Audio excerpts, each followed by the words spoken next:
Hello everyone, welcome back to Choose Your Career. This is Nikita Vaniraj. So in this video we are going to discuss how to manage as experienced. అంటే experience పెట్టి లోపలికి వెళ్ళిన తర్వాత మనం ఎలా manage చేసుకోవచ్చు, like ఎలా communicate చేస్తే బెస్ట్, మన పైన డౌట్ రాకుండా ఉండడానికి ఎలా సర్వైవ్ అవ్వాలి అండ్ థింగ్స్ అనేవి మనం ఎలా మేనేజ్ చేసుకుంటే బెస్ట్ అనేది మనం ఈ వీడియోలో డిస్కస్ చేసుకుందాం. సో ఫస్ట్ మీరు జాబ్లోకి వెళ్ళిన తర్వాత ఫస్ట్ జరిగే విషయం ఏంటి అంటే టీమ్ ఇంట్రడక్షన్ అనమాట. సో టీమ్ ఇంట్రడక్షన్లో you need to be clear from your side. అంటే లైక్ టీమ్ ఇంట్రడక్షన్లో నార్మల్ మీ గురించి బేసిక్ ఇంట్రడక్షన్ ఇచ్చిన తర్వాత మీరు ఏం చెప్పాలి అంటే మీరు ప్రీవియస్ ప్రాజెక్ట్ అండ్ రెజ్యూమేలో ఏ ప్రాజెక్ట్ అయితే మెన్షన్ చేస్తున్నారో ఆ ప్రాజెక్ట్ గురించి ఎక్స్ప్లెయిన్ చేయండి అండ్ క్లయింట్ గురించి కూడా ఎక్స్ప్లెయిన్ చేయండి.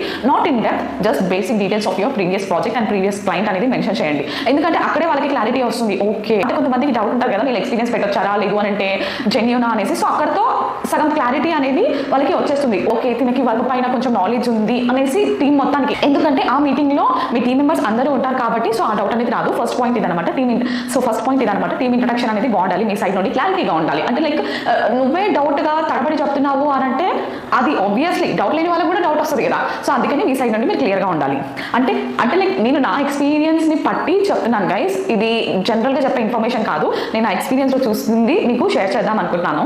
అండ్ నెక్స్ట్ ఇంపార్టెంట్ థింగ్ ఏంటి అని అంటే మీరు టీమ్ ఇంట్రడక్షన్ అయిపోయిన తర్వాత మీ టీమ్ మెంబర్స్ ఆర్ మేనేజర్ అనేది కేటీస్ అనేది ప్రొవైడ్ చేస్తారు. KT session recording sessions provide చేస్తారు. సో 1కి 10 సార్లు ఆ కేటీ రికార్డింగ్స్ అనేది వినండి. విన్న తర్వాత మీరు నోట్ చేసుకోండి. మీరు నోట్ చేస్తేనే మీకు ఎవ్రీథింగ్ క్లియర్గా ఉంటుంది. రేపు ప్రాజెక్ట్ ఏదైనా డౌట్ వచ్చినా కూడా ఆ కేటీ మీరు నోట్ చేసుకుని ఉంటుంది కదా, అప్పుడు చూసుకోవచ్చు అనమాట.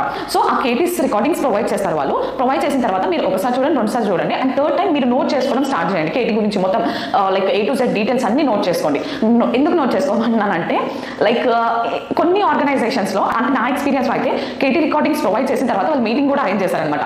ఎందుకు మీటింగ్ అంటే నీకు కేటీలో అసలు ఏమర్థమైంది చెప్పు, షేర్ దట్ అనేసి నాకు మీటింగ్ అరేంజ్ చేశారు. నేను ఏం చేశానంటే ముందుగానే మొత్తము నోట్ చేసుకొని పెట్టుకున్నా. సో నోట్ చేసుకొని పెట్టుకున్నా, ఫేస్ వీడియో ఏమి ఉండదు. సో నోట్ చేసుకుంది నేను మొత్తం యాజ్ ఇట్ ఈస్ చెప్పేసిన. ఓకే అప్పుడు వాళ్ళేంటి, ఓహో ఈమెకి క్లియర్గా అర్థమైంది కేటీ, ఈమెకి తెలుసు ప్రాజెక్ట్ ఏంటి అనేది, ప్రాజెక్ట్లో ఏం జరుగుతుంది అనేది నాకు అర్థమయ్యింది అని అనుకుంటారు అనమాట. సో కొన్ని మ్యాక్సిమం అలా జరగవు, బట్ చెప్పలేము కదా. మీ లక్ బాగోకపోతే they will arrange the meeting and ask you to share the KT details అనమాట. సో ఆ కేటీ సెషన్ రికార్డింగ్స్ విన్న తర్వాత నోట్ చేసుకోండి. If at all meeting arrange చేసి మీకు దానిపైన నాలెడ్జ్ ఉంటే ఓకే, బట్ లేకపోతే కొంచెం నోట్ చేసుకుని అదే డీటెయిల్స్ మీరు వాళ్ళకి చెప్పేస్తే అయిపోతుంది.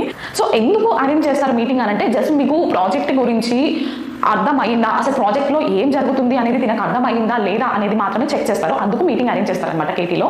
And next most important thing ఏంటి అని అంటే never ignore the standup calls or any meetings. Never ignore the calls అనమాట.